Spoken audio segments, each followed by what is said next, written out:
not a binge drinker," I cried. "In fact, I'm not even a heavy drinker. I'm a normal drinker. I barely drink anything compared to my friends." "Ms. Kostakis, 7 drinks a week is still rather a lot. You should think about cutting down, or you'll be back here asking for a new liver in 10 years, she said severely.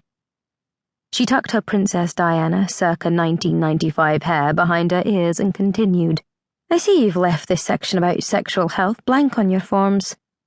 Are you sexually active?" I died. Am I sexually active? I couldn't even talk to my friends about just how unsexually active I was, let alone Dr. E. Bowers. Someone who wore glasses with no frames was never going to understand how traumatic it was to be a final-year student who had never had sex. I bet she lost hers through a hole in a bedsheet like they did in the Middle Ages. She stared into my eyes as though she could read my mind. I felt my body perspiring. I wished I'd worn a black top. I fidgeted in my seat. "Oh, right, well, I'm actually not really very sexually active, so I didn't bother filling in that section. I'm not pregnant, never have been and never will be at this rate." Her lips stayed in a thin line, and she blinked her anemic-looking eyes at me. I made a mental note to stop trying to distract her with failed attempts at humour and quickly added, "Honestly, I definitely don't have any STDs or anything. It's completely impossible." "Ah, so you've been tested recently for chlamydia and so on?" she asked. "Well, no, I just can't have chlamydia. I mean, my voice broke and my words trailed into silence. I couldn't bring myself to say the word out loud. My best friends grew up just knowing this stuff, and I'd spent the last 3 years hiding it from everyone I'd met at uni. I opened my mouth to try again, but no words came out. "Yes," Dr. E. Bowers blinked and looked directly at me.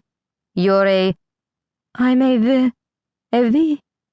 Great. On top of everything, I'd managed to develop a stutter. I took a big breath and tried again. This time, the words tumbled straight out of me. "I've never had sex before, so I can't have any STIs or STDs. Well, neither." She blinked again. "But you are sexually active." Does one failed attempt at a blowjob and a few fingers jabbing into my vagina count as being sexually active?" "I don't know," I replied miserably. "I mean, I've never had sex, but I've kind of been to third base." She sighed. "Ms. Kostakis, are you sexually active or not? This is a confidential space. I just need to know whether or not to give you a chlamydia test." My stomach plummeted straight down into my keds, taking my jaw with it. My own doctor didn't believe I was a virgin. "No, I'm telling the truth honestly. I've never had sex. I don't need a chlamydia test." She squinted at me, as though she was looking for any traces of a postcoital glow on my face. "Do you have a boyfriend at the moment?" she finally asked. I lowered my eyes in shame. What kind of student was I? Who had never had a boyfriend and was unable to answer a single question about sex when I was in my sexual prime? "No," I mumbled. She turned to her screen and scrolled up without warning. I started in panic as the 6 letters emerged on the monitor. I threw my hands up to my face, shielding my eyes from the V word. She sat looking at the screen for 27 seconds before she clicked it away and turned back towards me, slowly.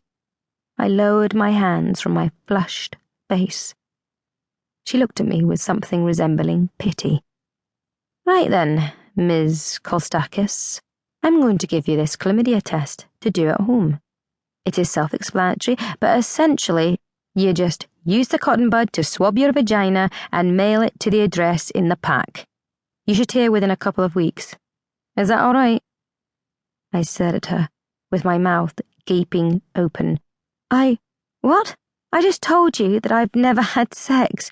Why do I need a test?" I cried out. "We offer free chlamydia tests for everyone over the age of 21 who is sexually active or has been in close contact with someone else's genitalia."